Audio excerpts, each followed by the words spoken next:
Hi, I'm Jim Brooks. I'm a high school English teacher. I've taught for the past 28 years at West Wilkes High School, and I'm a 2012 inductee to the National Teacher Hall of Fame. And I'd like to talk with you about a technique that I use in my English class that I found to be very effective, and one that I have to admit was not my own idea. I was fortunate as a beginning teacher to have a wonderful mentor, Kathy Sebastian, an English teacher who taught across the hallway, who nurtured me and who shared a lot of her experiences with me, and I, over the past 28 years, have really benefited from that relationship.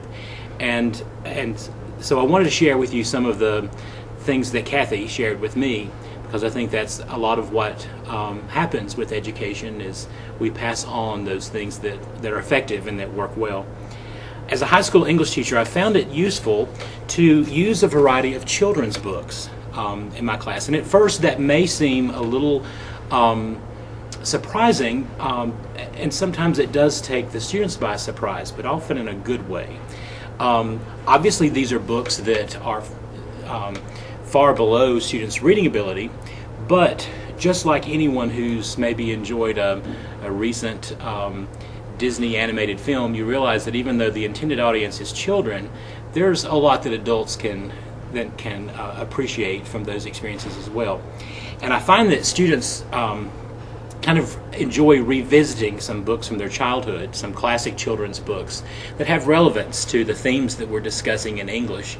And sometimes it's a good springboard for discussion, as they remember something from the past and then relate it to something new, and maybe read those books in a more figurative way and a little less literal way than they did perhaps when they were students.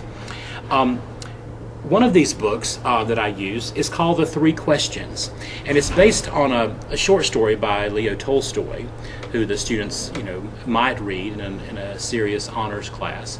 But The Three Questions is a children's book that poses three questions. When is the best time to do things? Who is the most important one? And what is the right thing to do? So you can imagine the discussion possibilities with those questions. The young protagonist believes that if he finds the answers to those three questions, that he will have the secret to life. So my students and I spend some time talking about those philosophical questions and relating them to the pieces of literature that we've studied and to their own life experiences. And this story is really a fable. There are wise animals that the young boy goes to find those answers. And so they're very typical devices, literary devices that we can talk about and explore. But it's really interesting that at the end of the book, the answer to those three questions is often very similar to what students come up with within our discussions. And he finds these answers not from the wise old turtle that he asked the questions from, but the turtle finds them in the young boy's responses and to how he lives his life, and so that he knew those answers all along. And he says, remember, there is only one important time, and that time is now. The most important one is always the one that you're with, and the most important thing to do is for the one who is standing at your side. For these, my dear boy, are the answers to what's most important in the world. And these are questions that we could spend discussing in class for a lot of time, and one that the students have really enjoyed. So The Three Questions by John Mirth. Another thematic book that I've used to work with students is by Eric Carle, and students remember Eric Carle's Very Hungry Caterpillar, and he's known for his vivid illustrations. A House for Hermit Crab I found to be a wonderful children's book to use when discussing the theme of coming of age, or even the hero's quest and that journey. The hermit crab is looking for a new home and outgrows his shell and continues to outgrow his shell and to move on to a larger shell and to a new environment with new challenges and new opportunities. I also work with seniors, and so it's a wonderful book to use with them again as they are leaving high school and as they are planning their lives after high school. And so they've enjoyed how these lessons kind of apply to their lives too, and kind of looking back at an author that meant something to them as children. Another book that I use is called Wilfred Gordon MacDonald Partridge. He's a boy with 4 names, and he's proud of having those 4 names. And his best friend is an old woman, a 96-year-old woman, Miss Nancy Delacourt Cooper, and he likes her because of her name as well. But her problem is she has lost her memory.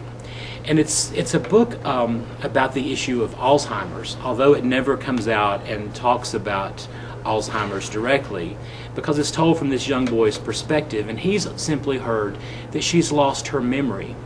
So he asks a number of people, what is memory? And they each give him a different response. They tell him that a memory is something as precious as gold.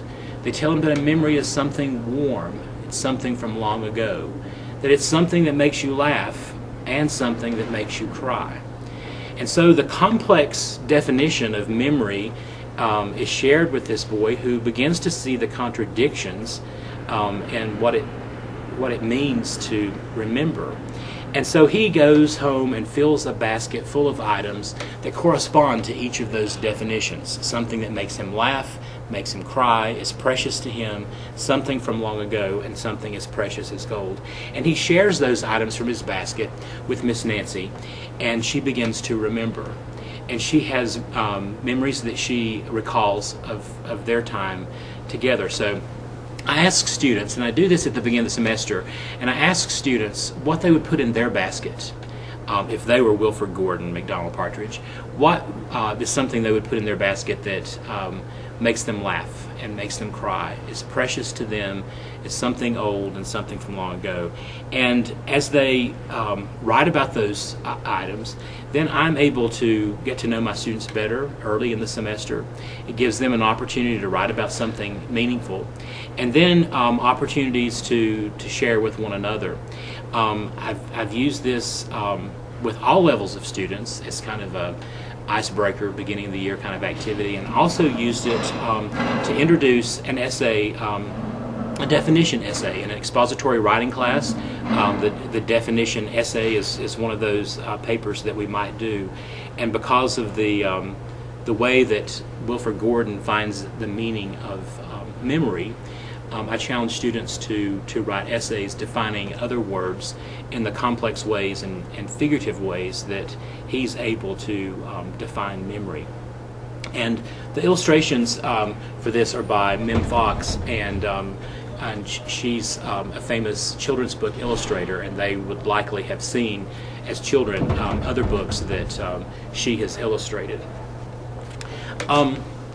Just this week at school, I used Where the Wild Things Are, and Where the Wild Things Are is a Caldecott Medal winner, and a lot of the books that I use in my English class and the sources that I go to find out about these books are those Caldecott award-winning books.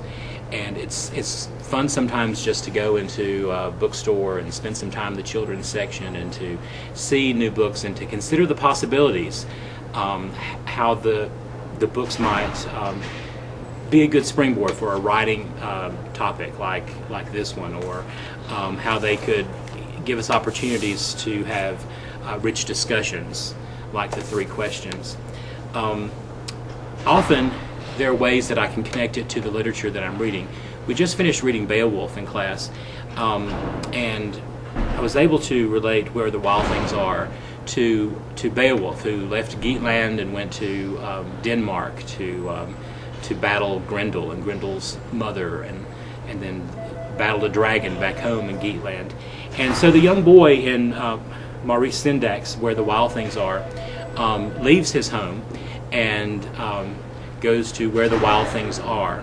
And his adventure with the wild things is a lot like Beowulf's adventure. And so it's interesting to revisit this story with students when they're studying Beowulf. And they always find that there's something new that they can learn Students noticed reading this as older students, that throughout the book, the way the illustrations and the white space on the book work is that when the boy is back at his home, there's lots of white space, and he's confined to his room. And then as his imagination becomes more vivid, the white space begins to fill more and more throughout the book with the illustrations, until finally, when he has traveled and he's with the wild things, the illustrations fill the entire book.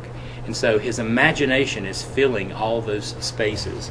And then when he returns home, the white space in the book begins to come back until finally he's back into his room, back into his life, back home.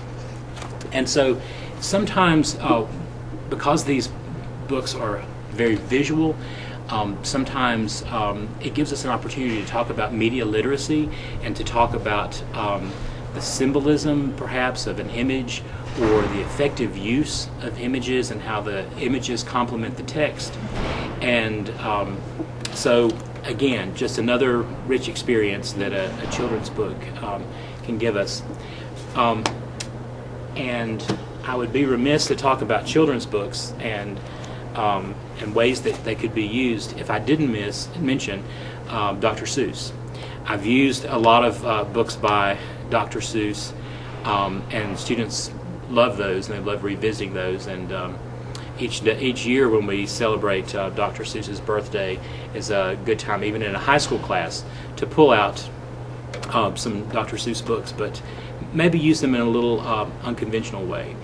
For instance, I've used A Cat in the Hat to talk about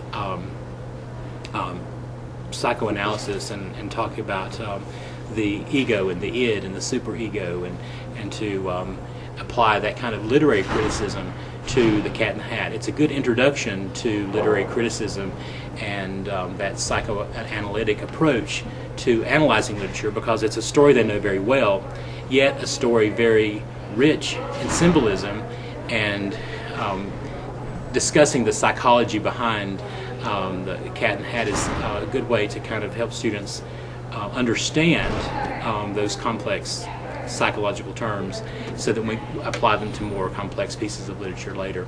Another Dr. Seuss book that I enjoy using is the Sneetches. And if you remember the story of the Sneetches, there were those who, there were the star-belly Sneetches, who had bellies with stars, and the plain belly Sneetches had none upon theirs.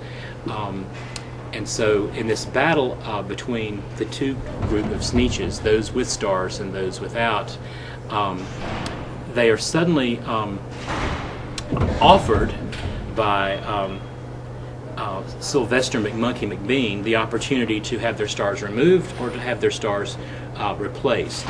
And it's a wonderful story to talk about the things about diversity and the things that make us different and the things that make us unique. But it's also a good time to maybe even talk about consumerism and the way in which media and advertising will sometimes affect our purchasing and our attitudes toward things. And I think students are often targeted by the media and by advertising. And so, this story about the Sneetches, I think, can get us thinking about those. And besides these, the wonderfully illustrated books, several of these Dr. Seuss stories are also animated and available on YouTube, and so I've used those as well.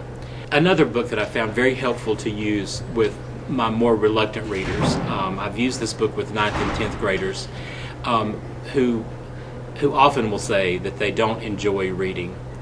It's called The Ink Drinker, and I heard about this book. I heard it reviewed on public radio one afternoon, and I just knew that I had to have it and that the students would really love it.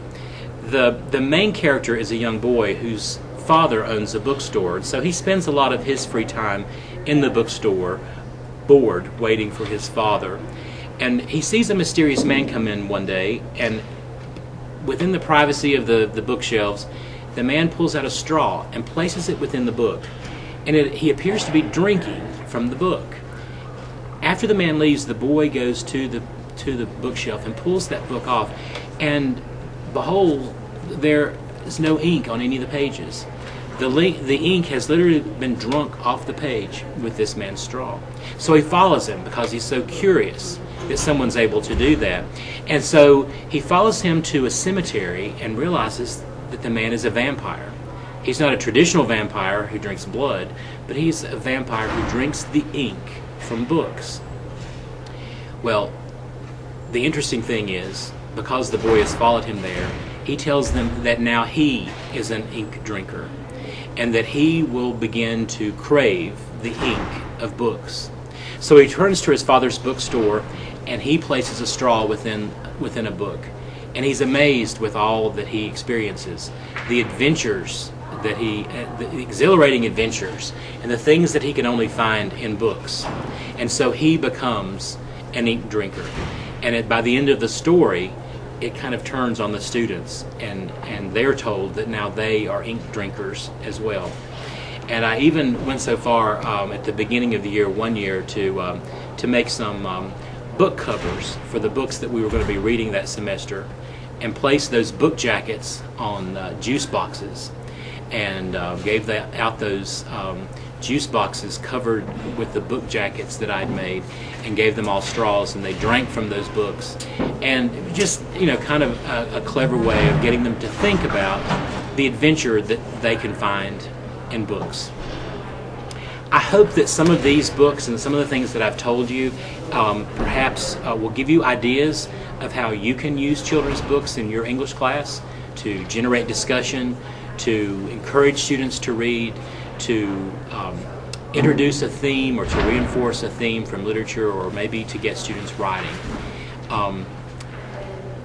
If I could help you locate books, if you have any questions of me, you're welcome to contact me.